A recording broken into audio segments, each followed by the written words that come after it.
Hello viewers, இன்றைக்கி நம்ம சேனலில் ஒரு சிம்பிளான இன்க்ரீடியன்ஸை வச்சு ரொம்ப டேஸ்டியான தால் கிச்சடி செய்ய போகிறோம். இந்த தால் கிச்சடியை ஊறுகாயோடு வச்சு சாப்பிட்டா டேஸ்ட் வேறு லெவலு.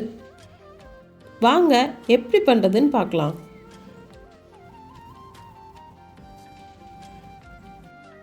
தால் கிச்சடிக்கு 1/2 டம்ளர் அரிசி, 1/2 டம்ளர் துவரம்பருப்புன்னு 1/2 மணி நேரம் ஊற வச்சுருக்கிறேன். இந்த கிளாஸில் தான் நான் அரிசி பருப்பு எடுத்திருக்கேன். இது இருக்கட்டும்.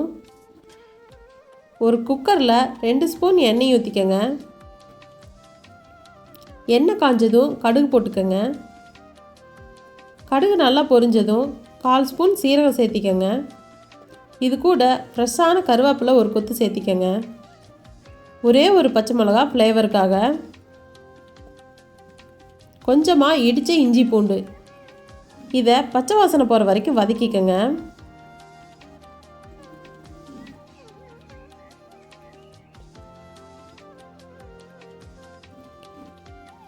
இதில் பொடியாக நறுக்கின வெங்காயம் ஒரு கைப்பிடி அளவுக்கு சேர்த்திக்கிறேன். இதையும் வெங்காயம் பச்சை வாசனை போகிற வரைக்கும் வதக்கிக்கலாம்.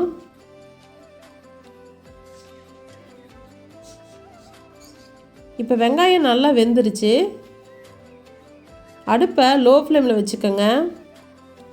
1/4 ஸ்பூன் மஞ்சள் தூள், 1/2 ஸ்பூன் மிளகாய் தூள். இதை எண்ணெயிலேயே கொஞ்சம் லைட்டாக வதக்கி விட்டுக்கோங்க. அடுப்பு லோ ஃப்ளேம்லேயே இருக்கட்டும், இல்லாட்டி கருகிரும். இது கூட நம்ம ஊற வச்ச அரிசி பருப்பை சேர்த்திக்கலாம். இதை 1 நிமிஷத்துக்கு இந்த மசாலாவில் மிக்ஸ் ஆகிற மாதிரி வதக்கி விடுங்க.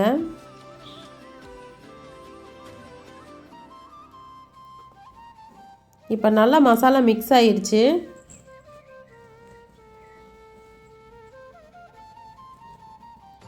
இப்போ கிச்சடிக்கு தேவையான அளவு தண்ணி சேர்த்திக்கலாம். நான் 4 டம்ளர் தண்ணி சேர்த்திக்கிறேன். கிச்சடி கொஞ்சம் குழவா இருந்துச்சுன்னா நல்லாயிருக்கும், அதனால் நான் 4 டம்ளர் சேர்த்திக்கிறேன். உங்களுக்கு கொஞ்சம் கெட்டியாக வேணும்னா 3 டம்ளர் தண்ணி சேர்த்திக்கங்க.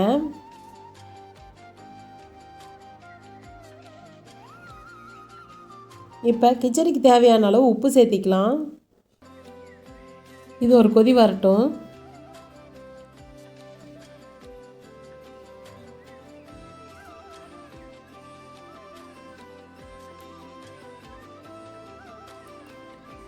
இப்போ கொதிக்க ஆரம்பிச்சிருச்சு. இந்த டைமில் நீங்கள் உப்பு செக் பண்ணிக்கோங்க.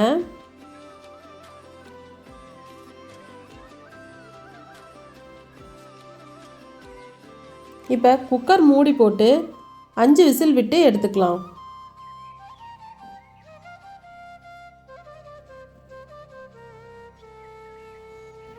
இப்போ ப்ரெஷர் நல்லா போயிடுச்சு.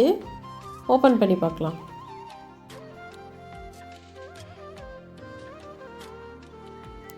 சூப்பராக கிச்சடி ரெடி ஆயிடுச்சு. இதில் பொடியாக நறுக்கின மல்லி இலை சேர்த்திக்கோங்க. 2 ஸ்பூன் நெய் சேர்த்திக்கோங்க.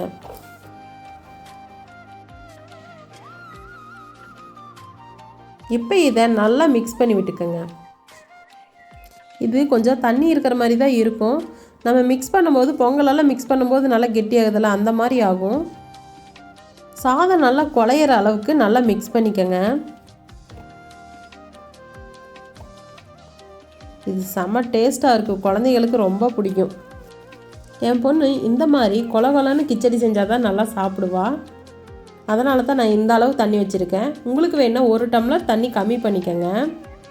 இதை ஊறுகாய் கூட வச்சு சாப்பிட்டா அவ்வளோ டேஸ்ட்டாக இருக்கும். நீங்களும் இந்த ரெசிபியை ட்ரை பண்ணி பாருங்கள். எப்படி இருக்குன்னு கமெண்ட்டில் சொல்லுங்கள். உங்களுக்கு இந்த வீடியோ பிடிச்சிருந்தா லைக் பண்ணுங்கள், ஷேர் பண்ணுங்கள். மறக்காமல் நம்ம சேனலை சப்ஸ்கிரைப் பண்ணி சப்போர்ட் பண்ணுங்கள். தேங்க்ஸ் ஃபார் வாட்சிங்.